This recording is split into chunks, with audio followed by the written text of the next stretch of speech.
भैया पहले साहब एकदम विविध को सुनाई गया हाँ ऐसे मना के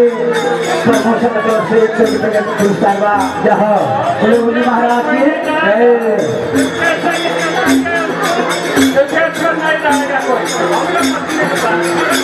शंभू की तरफ से पुरस्कार का अकाउंट होगा बड़े गुरु महाराज की जय भैया धाम की जय राम लखन दोनों छोटे छोटे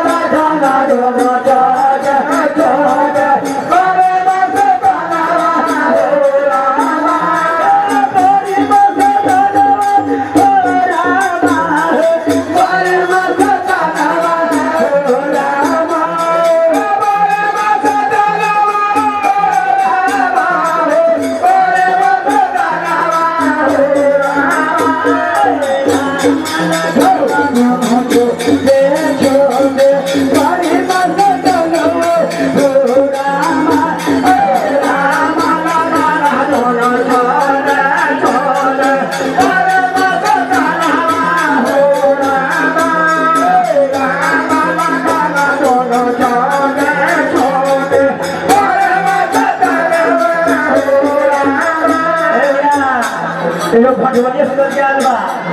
खेलवा छोटवा से आगे हाँ जी के काम कर पुरस्कार बा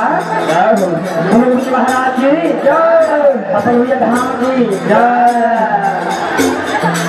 अरे जय गाना बाबू गाना के सुराना सिया के करावा हो रामा